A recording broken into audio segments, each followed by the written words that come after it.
Hey everyone, welcome back to my channel. And आज के video में हम देखने वाले हैं चैप्टर नंबर 7, जिसका नाम है जनजातीय खानाबदोश और एक जगह बसे हुए समुदाय। हम 7वीं क्लास की एनसीईआरटी हिस्ट्री पढ़ रहे हैं और इसमें आज का जो चैप्टर है इसमें हम जनजातियां देखेंगे उस टाइम की, जिस टाइम में हमने शासक, इमारतें, नगर व्यापारी, शिल्पी जनों को देखा। ठीक है, और ये मुग़ल पीरियड के आसपास का, यानी उसके वो जो बीत रहा है मुग़ल पीरियड और जब है तब का ये काल है। और इसमें जनजातियां जो ट्राइब्स होती हैं उनके बारे में, खानाबदोश और एक जगह बसे हुए समुदाय। कुछ समुदाय ऐसे थे जो घूमते रहते थे, घुमंतू टाइप के होते थे। कुछ जंगलों में बसे ट्राइब्स के बारे में हम देखेंगे, इन लोगों की जीवन दशा कैसी थी और अभी कैसी है। ठीक है, तो उस टाइम का हम देखेंगे, अभी का तो हम जानते हैं, उस टाइम का देखेंगे कि कैसी थी। अगर आप चैनल पे नए हैं तो सब्सक्राइब ज़रूर कर लीजिएगा और वीडियो को लाइक भी कीजिएगा और वीडियो को लास्ट तक ज़रूर देखिएगा। यहाँ से आप अपना नोट्स भी तैयार कर सकते हैं, इसलिए मैंने एनसीईआरटी को लाइन बाय लाइन पढ़कर ये नोट्स तैयार किया है कॉपी पेन पे, ताकि आप यहाँ से देख के अपना नोट्स तैयार कर सकें। ठीक है, तो नोट्स ज़रूर बनाइएगा और बढ़ते हैं आगे चैप्टर की तरफ और देखते हैं इस चैप्टर में हमें क्या क्या पढ़ना है। इस उपमहाद्वीप के बड़े हिस्से में समाज वर्णों में बटा था। बड़े हिस्से में जो समाज था, ठीक है, इस उपमहाद्वीप में यानी कि भारतीय उपमहाद्वीप में ये वर्णों में बटा था। वर्ण हम पहले भी प्राचीन भारत में देख चुके थे, वर्ण जो होते थे। ठीक है, उसके बाद ब्राह्मणों द्वारा सुझाए गए नियम बड़े बड़े राज्यों के राजाओं ने माना। अब जो ब्राह्मण होते थे वो जो नियम बताते थे, चाहे वो युद्ध से रिलेटेड हो, चाहे वो शासन से रिलेटेड हो, चाहे वो धर्म से रिलेटेड हो, राजा उसको मानते थे। ठीक है, दिल्ली के सुल्तानों और मुग़लों के काल में श्रेणीबद्ध समाज जटिल हो गया। ठीक है, इसमें जो है मुग़ल काल में और दिल्ली के जो सुल्तान थे वहाँ पे समाज जो है और जटिल हो गया, क्योंकि यहाँ अब प्राचीन भारत में मुस्लिम लोग नहीं थे। अब मुस्लिम लोगों का आक्रमण हुआ भारत में और यहाँ का समाज और जटिल हो गया, क्योंकि पहले से वर्ण विभाजन थी और ऊपर से एक और धर्म आ गया, तो इस तरह से और भी समाज जटिल हो गया। जनजातीय समाज, जनजातीय समाज कैसा था इसके बारे में हम देखेंगे, यानी कि ट्राइब समाज जो मुख्य धारा से दूर थे। जिन समाजों ने ब्राह्मण द्वारा सुझाए गए सामाजिक नियमों और कर्म कांडों को नहीं माना और न ही उनके वर्गों में बटे, उन्हें जनजातीय कहा जाता है। यानी ये किसी वर्ग में नहीं बटे थे और ये जो भी ब्राह्मणों द्वारा सामाजिक नियम कानून बनाए जाते थे, जो भी धर्म से रिलेटेड बातें बताई जाती थी, कर्मकांड बताए जाते थे, उसको ये नहीं मानते थे, नहीं करते थे। तो इनका एक अलग से समूह बन गया। ठीक है, प्रत्येक जनजाति के सदस्य नातेदारी बंधन से जुड़े थे। प्रत्येक जनजाति के सदस्य यानी कि जो जनजाति होते थे वो आपस में अपने नातेदारी बंधन में जुड़े होते थे। कुछ जनजातियां कृषक, कुछ शिकारी, कुछ संग्राहक या पशुपालक थे और कुछ खानाबदोश थे। अब आप बस इतना जानिए कि प्राचीन भारत का जो पहले का काल रहा, यानी कि जब इंसान कुछ नहीं जानता था, सिर्फ आग का प्रयोग करता था और इधर उधर खाने पानी की तलाश में घूमता था, अपने जानवरों को घुमाता था, उसी टाइम का ये जीवन अभी भी जी रहे थे। क्या था, कुछ शिकारी थे, शिकार करते थे और शिकार करके ही अपना भोजन का प्रबंध करते थे। कुछ कृषक थे, यहाँ वहाँ जंगलों को साफ करके खेती किया करते थे। कुछ संग्राहक थे, ठीक है, जो कुछ कलेक्ट भी करके रखते थे। ठीक है, कुछ अन्नों को उपजाते थे और उसे कलेक्ट भी करके रखते थे अगले टाइम के लिए। कुछ पशुपालक थे जो दूध और उनका मांस वगैरह बेचते थे और अपना जीविका चलाते थे।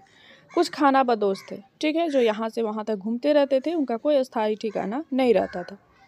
ये संयुक्त रूप से भूमि और चारागाहों पर नियंत्रण रखते थे और अपने बनाए गए नियमों से परिवार में बंटवारा करते थे। अब देखिए, इनका एक अपना नियम होता था। ये जो भूमि है जैसे हम लोग की होती है, अलग अलग सेपरेट होती है। दो भाइयों की भी एक भूमि नहीं होती है, अलग अलग होती है, दोनों आपस में बांट लेते हैं। लेकिन इनका जो था, ये पूरे, जैसे मान लीजिए ये एक जंगल का एरिया है और इसमें जितनी भी चीज़ें हैं इस जंगल में, या फिर खेती में जितनी भी चीज़ें हो रही हैं, या फिर यहाँ पे कोई कुआं है, तालाब है, जो भी है, इस पर यहाँ इस जंगल में रहने वाले पूरे जनजातियों का ये संपत्ति हुआ करता था, किसी एक का व्यक्तिगत नहीं हुआ करता था। और यहाँ पे इनका बंटवारा जो होता था एकदम ईमानदारी से होता था। ठीक है, ये जंगलों, पहाड़ों, रेगिस्तानों और दुर्गम जगहों पर भी निवास करते थे, यानी कि मुख्य धारा से मैंने कहा अलग थे। ठीक है, तो ये जंगलों में, क्योंकि जंगलों में ही रहते थे, जंगलों के कंदमूल खाते थे, जंगलों के जानवरों का शिकार करते थे, उसको खाते थे, जंगलों के जानवरों को पालते भी थे। ठीक है। और जंगलों में ही खेती करने का जो मन होता था, जो इनके पास बीज होता था, जंगलों को ही साफ़ करके कुछ दूर में ये खेती किया करते थे। और साफ़ कैसे करते थे, तो उसको जला देते, जो खरपतवार साफ़ करते थे उसको जला देते थे, जिसको झूम कृषि भी कहते हैं, कर्तन दहन पद्धति भी कहते हैं। ठीक है। पहाड़ों में, पहाड़ जो होते हैं, जैसे हम लोग ऐसे ऐसे पहाड़ देखते हैं, तो पहाड़ सिर्फ ऐसे ऐसे नहीं होते हैं। जैसे यहाँ पे ये ऊंचा पहाड़ है और यहाँ पे ये ऊंचा पहाड़ है, इसके बीच में कितने किलोमीटर के गैप होते हैं। इसी गैप में भी घाटियों में, आप समझ लीजिए पहाड़ों की घाटियों में भी ये निवास करते थे। ठीक है। रेगिस्तानों में भी रहते थे। रेगिस्तान कहाँ है, जैसे राजस्थान का है। ठीक है। राजस्थान का कुछ हिस्सा है जहाँ पे जल की कमी है। ठीक है। बालू ही बालू है। दुर्गम जगहों पर भी निवास करते थे। ठीक है। 13वीं और 14वीं सदी के दौरान पंजाब में खोखर जनजाति बहुत प्रभावशाली थी। बाद में गख्खर लोग महत्वपूर्ण हो गए। उनके मुखिया कमान खान अकबर के मनसबदार थे। यानी कि ये जो जनजाति थी ये मुख्य धारा में आई, अकबर के दरबार तक आई, और ये अकबर के दरबार में मनसबदार बने कौन, कमाल खान। ठीक है। ये खाल नहीं होगा, खान होगा। ठीक है। और पंजाब में ये खोखर जनजाति थे और बाद में गख्खर लोग महत्वपूर्ण हो गए खोखर जनजाति के बाद। ठीक है। ये ट्राइब्स होते हुए भी समाज की मुख्य धारा में आए और अकबर के शासनकाल में ये अकबर के मनसबदार बने। ठीक है। सुल्तान और सिंध में मुगलों द्वारा अधीन कर लिए जाने से पहले लंगा और अरघुन लोगों का प्रभुत्व था। ठीक है। ये कुछ लोग होते थे जो सिंध में, मुल्तान और सिंध में मुगलों द्वारा अधीन कर लिए जाने से पहले, यानी कि जब तक मुल्तान और सिंध जो क्षेत्र जो है वो मुगलों के अधीन नहीं आया था, तब तक ये यहाँ पे लंगा और अरघुन लोगों का प्रभुत्व था। यहीं शासन करते थे, यहीं देखरेख करते थे। उत्तर पश्चिम में बलोच एक शक्तिशाली जनजाति थी। ये लोग अलग अलग मुखिया वाले छोटे छोटे कुलों में बटे थे। देखिए ट्राइब्स जो है, अभी भी ट्राइब्स की कमी नहीं है। पूरे भारत में कई सारे ट्राइब्स रहते हैं। ठीक है। और उस टाइम भी ट्राइब्स थे, अभी भी हैं। अभी भी वो इन सारे टेक्नोलॉजी से दूर है। अभी भी वो वहीं जीवन जी रहे हैं जो उस टाइम जिया करते थे। कुछ लोग वहाँ से निकल के मुख्य धारा में आए हैं। जैसे कुछ लोग में एक अभी हमने देखा गख्खर जनजाति के जो थे कमाल खान, वो अकबर के मनसबदार बने थे। उसी तरह से कुछ लोगों तक शिक्षा पहुँची है और वो वहाँ से निकल के आके मुख्य धारा में यहाँ हमारे साथ रह रहे हैं। ठीक है। लेकिन अभी भी बहुत सारी जनजातियाँ हैं भारत में। तो ये यहाँ पे उत्तर पश्चिम में एक बलोच जनजाति को आप याद रखिएगा जो शक्तिशाली थी, और एक गख्खर जनजाति को याद रखिएगा जो अकबर के शासनकाल में कमाल खान मनसबदार बने थे। ठीक है। और ये छोटे छोटे कुलों में बटे थे। पश्चिम हिमालय में गड़ी गडरियों की जनजाति और उत्तर पूर्वी भाग पर नागा, अहोम जैसी कई जनजातियाँ प्रमुख थी। पश्चिम हिमालय में, ठीक है, गड़ी और गडरियों की जनजाति थी। हिमालयी जो क्षेत्र था वहाँ पे ये गद्दी और गडरियों की जनजाति थी। और उत्तर पूर्वी जो भाग है, जैसे अभी का क्या है, अभी जो भारत का उत्तर पूर्वी भाग है, यानी ये वाला हिस्सा, ठीक है, ये वाला हिस्सा, यहाँ पे क्या है, अरुणाचल प्रदेश है, यहाँ पे असम है, यहाँ पे मेघालय है, यहाँ पे मणिपुर है, ठीक है, नागालैंड है, मिजोरम है, यहाँ पे त्रिपुरा है। तो ये वाला जो हिस्सा था पूर्वी हिस्सा, इसमें नागा और अहोम जनजातियाँ प्रमुख थी। अहोम किसको कहा जाता है, असम जो इस टाइम है उसी को उस टाइम अहोम साम्राज्य कहा जाता था।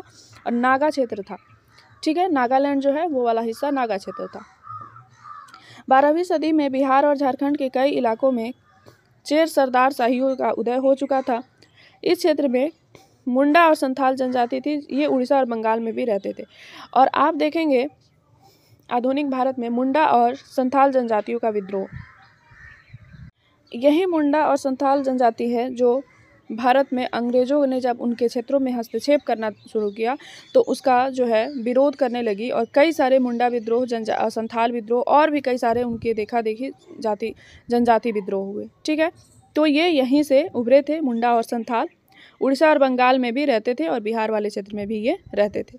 मान सिंह जो थे अकबर का सेनापति द्वारा, ये अकबर के सेनापति थे और इनके द्वारा 1591 में चेरों पर हमला व लूट किया गया। ठीक है। 1591 में मान सिंह जो थे ये अकबर के सेनापति थे और इन्होंने चेरों पर हमला किया और लूट लिया। औरंगजेब की सेनाओं ने चेरों पर कब्जा कर उनके अपने अधीन कर लिया। मुगल जब शासन में आए तो वो चाहते थे कि कोई भी क्षेत्र हो वो हमारे अधीन हो, लेकिन जो ट्राइब्स होती हैं, जनजातियाँ होती हैं, आज भी किसी का हस्तक्षेप बर्दाश्त नहीं कर सकती हैं, क्योंकि वो प्रकृति से डायरेक्ट जुड़ी होती हैं। उनको प्राकृतिक चीज़ें ज़्यादा पसंद है और वो जंगलों में ही रहे, उनको मुख्य धारा से कोई मतलब नहीं है कि क्या हो रहा है यहाँ पे, क्या हमें मिल रहा है।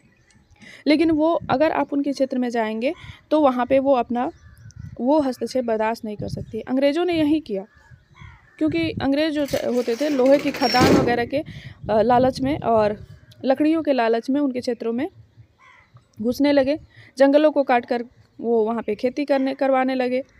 ठीक है, तो ये सारी चीज़ें वो बर्दाश्त नहीं कर सकते थे, इसके लिए उन्होंने विरोध किया।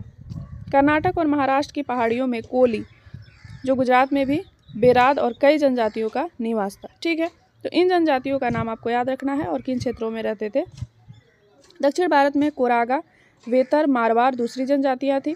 पश्चिम और मध्य प्रदेश भारत में भीलों की जनजातियाँ थी। गोंड छत्तीसगढ़, एमपी, महाराष्ट्र और आंध्र प्रदेश में फैले थे। ठीक है, तो ये सारी जनजातियाँ हैं और जो राज्य हैं, जिन राज्यों से जुड़ी हुई हैं, जहाँ रहती हैं, उनको आपको काफ़ी ज़्यादा ज़रूरत है कि आप उनको याद रखें। ठीक है, ये मेंस में अगर नहीं आया तो प्री में यहाँ से सवाल काफ़ी बनते हैं। अब खानाबदोश और घुमंतू कौन होते थे? तो सबसे पहले देखिए खानाबदोश कौन होते थे।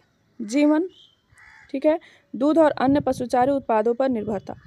इनका जो जीवन होता था दूध पर, यानी पशुपालन करते थे उससे दूध पर, और पशुचारी उत्पाद यानी पशुओं द्वारा जो उत्पाद प्राप्त होता था, मांस हो और चाहे ऊन हो, घी हो, दूध हो, इसी पर इनका जीवन निर्भर था। अनाज, कपड़े, बर्तन, ऊन ही का ये विनिमय यानी कि व्यापार करते थे। ठीक है, घुमंतू जो थे फेरी वाले, कभी कभी भिक्षुक भी घुमंतू सौदागरों का काम करते थे। भिक्षुक कौन होते थे? जैसे बौद्ध भिक्षु होते थे, जैन भिक्षु होते थे, ये भी वही काम करते थे, घूम घूम के भिक्षा मांगते थे। ठीक है, लेकिन यहाँ पे घुमंतू फेरी वाले होते थे, ये रोजगार की तलाश में जाते थे। ठीक है, सबसे महत्वपूर्ण व्यापारी खानाबदोश बंजारा लोग थे। उनके कारवां को टांडा कहते थे। ठीक है, उनका जो कारवां चलता था, काफिला, उसमें काफ़ी सारे लोग होते थे जो व्यापार करने के लिए यहाँ से वहाँ जाते थे, एक झुंड बनाकर, और एक कारवां चलता था ताकि कोई बीच रास्ते में उनको लूट न ले, इसलिए, और उस कारवां को टांडा कहते थे। ठीक है, अलाउद्दीन खिलजी बंजारों से नगर के बाजारों तक अनाज की ढुलाई करवाते थे। ठीक है, अलाउद्दीन खिलजी जो है बंजारों से नगर के बाज़ारों तक, यानी कि शहरों में जो बाज़ार विस्तृत था वहाँ तक जो माल है उसकी ढुलाई करा के वहाँ नगरों तक पहुँचवाते थे।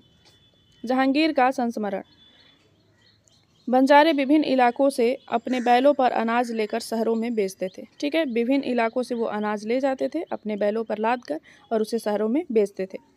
सैन्य अभियानों में मुगल सेना के लिए खदानों की ढुलाई करते थे, यानी कि ये बंजारे जहाँ पे युद्ध होता था तो सैन्य खर्चों के लिए जो सामान होता था वो यहाँ से ले जाते थे, उनके पास पहुँचाते थे। नगरों तक भी सामान को ढुलाई करके पहुँचाते थे ताकि व्यापार वृद्धि हो। ठीक है, नई जातियाँ और श्रेणियाँ। ठीक है, अब इस काल में कौन कौन सी नई जातियाँ और श्रेणियाँ उभरी उसके बारे में हम देखेंगे। 11वीं-12वीं सदी तक क्षत्रियों के बीच नए राजपूत गोत्रों जैसे हूण, चंदेल, चालुक्य की ताकत में काफ़ी बदलाव हुआ। ठीक है, और ये आपस में लड़ते रहे। कई जगह हमने देखा त्रिपक्षीय संघर्ष, जैसे कन्नौज के लिए ये लोग आपस में लड़ रहे थे। तो हूण, ठीक है, राजपूत के ये गोत्र हैं। चंदेल, चालुक्य, ये सभी उभरे। पंजाब, सिंध व उत्तर पश्चिम सरहद की प्रभुत्वशाली जनजातियों ने काफ़ी पहले इस्लाम को अपना लिया था। ठीक है, जब इस्लाम धर्म उधर से अरब से इधर आया था, पश्चिम होके आया था, और उस बॉर्डर पे यानी कि सिंध वगैरह के क्षेत्र में काफ़ी लोगों ने इस्लाम धर्म को कबूल किया था, क्योंकि उन्हें ज़बरदस्ती कराया भी गया। वे जाति व्यवस्था नहीं मानते थे, वो सीधा इस्लाम धर्म को उन्होंने कबूल किया। शिल्पियों, सुनार, लोहार, बढ़ई और राजमिस्त्री को भी ब्राह्मणों द्वारा जातियों के रूप में मान्यता दी गई। अब जो लोग जिस काम को करते थे उसी काम के हिसाब से उनकी जातियाँ तय हो जाती थी। ठीक है, उसके बाद से यहाँ पे गोंड जनजाति के बारे में हम देखेंगे। गोंडवाना प्रदेश जो है वन प्रदेश में स्थानांतरित कृषि करते थे। स्थानांतरित कृषि का मतलब वहीं झूम कृषि, कर्तन दहन पद्धति के द्वारा, कि जंगलों के कुछ क्षेत्रों को जो है उसको वहाँ पे उसको साफ सफाई करके और जो साफ सफाई में खरपतवार निकलते थे उसको जला के और उसको खेती लायक बनाया जाता था। छोटे कुलों में बटी थी, प्रत्येक कुल का राजा या राय होता था। छोटे छोटे कुल थे और प्रत्येक कुल का जो राजा होता था उसे राय भी कहते थे और राजा भी कहते थे। ठीक है, अकबरनामा में गढ़कटंगा के गोंड राज्य में 70,000 गाँव का उल्लेख है। अब सोचिए इस छोटे छोटे कुल में कितने गांव थे। 70,000 गांव का उल्लेख है कहाँ? अकबरनामा में, और ये गढ़कटंगा के गोंड है। ठीक है, प्रशासनिक व्यवस्था केंद्रीकृत थी, राज्य गढ़ों में विभाजित था। एक राज्य होता था जो गढ़ों में विभाजित था और ये प्रशासनिक व्यवस्था ये केंद्रीकृत होती थी। यह 84 गांव की इकाइयों में विभाजित थे जिन्हें 84 कहते थे। ठीक है, 84 गांव की इकाइयाँ थी इनकी जिन्हें 84 कहते थे। 84 का उप विभाजन बरहोतों में होता था जो 12-12 गाँव को मिलाकर बनते थे। अब देखिए यहाँ पे आपको काफ़ी अच्छे से यहाँ पे कॉन्सेप्ट क्लियर करना है। ठीक है, व्यवस्था केंद्रीकृत थी। ठीक है, इनकी 84 गाँवों की इकाइयों में विभाजित थे और 84 का उप विभाजन जो होता था 12-12 गाँव का बरहोतो होता था। बरहोतो कहते थे उसको, जो 12-12 गाँव का होता था। ठीक है। ब्राह्मण गोंड राजाओं से अनुदान भूमि प्राप्त कर प्रभावशाली बन गए। गढ़कटंगा के गोंड राजा अमनदास ने संग्राम शाह की उपाधि धारण की। ठीक है। गढ़कटंगा के एक राजा थे, अमनदास नाम था, उन्होंने संग्राम शाह की उपाधि धारण की थी। पुत्र दलपत ने महोबा के चंदेल राजपूत राजा सालवाहन की पुत्री राजकुमारी दुर्गावती से विवाह किया। ठीक है।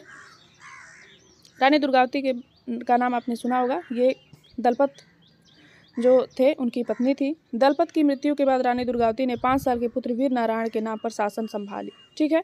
1565 में रानी दुर्गावती और मुगल सेना आसिफ खान में युद्ध हुआ और पुत्र भी लड़ता हुआ मारा गया। कालांतर में शक्तिशाली बुलंदेरों और मराठों के खिलाफ संघर्ष में गोंड राज असफल हुआ। तो इस तरह से हमने गोंड राज के बारे में देखा। अब अहोम के बारे में हम देखेंगे। ठीक है। ये लोग म्यांमार से आकर 13वीं सदी में ब्रह्मपुत्र घाटी में बसे थे और भूइयाँ भूस्वामी ने नए राज्य की स्थापना की। भूस्वामी को भूइयाँ कहते थे। ठीक है। और ये लोग म्यांमार से आए थे 13वीं सदी में। ब्रह्मपुत्र घाटी जो ऐसे आपको पता है ये है पूर्वी राज और यहाँ से बहती है ब्रह्मपुत्र नदी ऐसे। ठीक है। तो यहाँ पे असम राज्य था, वहीं पे आके बस गए। 1523 में चुट्टियों और 1581 में कोच हाजों के राज्यों को अपने राज्य में मिला लिया। वहाँ के जो स्थानीय राज्य थे उनको अपने राज्य में मिला लिया। 1530 के दशक में आग्नेय शास्त्रों व 1660 तक आते आते उच्च स्तरीय बारूद और तोपों का निर्माण करने में ये सक्षम हो गए। यानी कि 1530 का जो दशक था उसमें ये आग्नेय शस्त्रों का उपयोग करते थे और 1660 तक आते आते ये बारूद गोले का निर्माण भी करने लगे। अहोम लोगों को दक्षिण पश्चिम में कई आक्रमणों का सामना करना पड़ा। 1662 में मुगलों से युद्ध में हार गए। ठीक है। अब मुगलों ने इन्हें युद्ध में हरा दिया।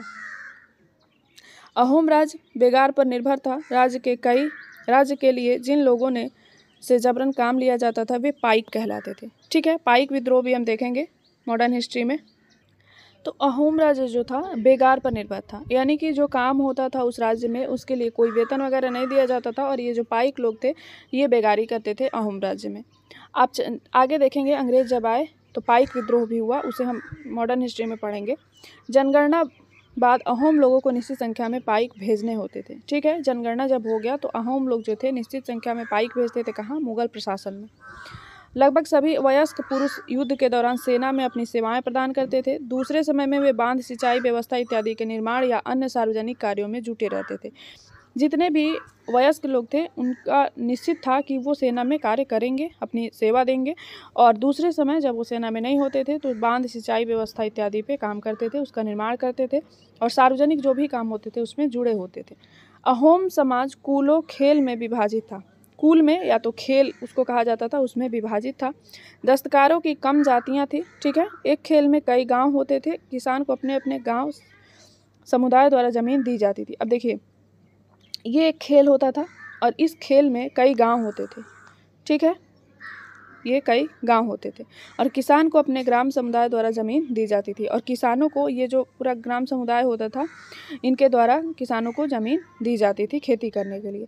शुरू में जनजातीय देवताओं की उपासना करते थे।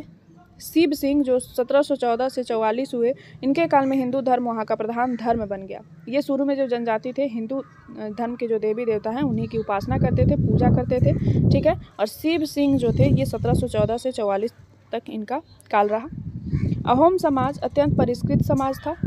कवियों और विद्वानों को अनुदान में ज़मीन दी जाती थी। नाट्य कर्म को प्रोत्साहन दिया जाता था। संस्कृत की महत्वपूर्ण कृतियों का स्थानीय भाषा में अनुवाद किया गया था। ठीक है। बुरंजी नामक ऐतिहासिक कृतियों को पहले अहोम भाषा में फिर असमिया में लिखा गया। तो इस तरह से हमने देखा अहोम साम्राज्य के बारे में, जहाँ पे विद्वानों को भी सम्मान मिलता था, उन्हें दान भी मिलता था, अनुदान भी मिलता था, नाट्य कर्म को ज़्यादा प्रोत्साहन दिया जाता था और महत्वपूर्ण कृतियों को वहाँ के स्थानीय भाषा में अनुवाद भी किया गया। ठीक है। तो ऐसे हमने देखा 7वां चैप्टर। ठीक है। तो हिस्ट्री जो है हम कंप्लीट करने की तरफ हैं और यहाँ पे मिलेंगे हम फिर 8वें चैप्टर में। धन्यवाद।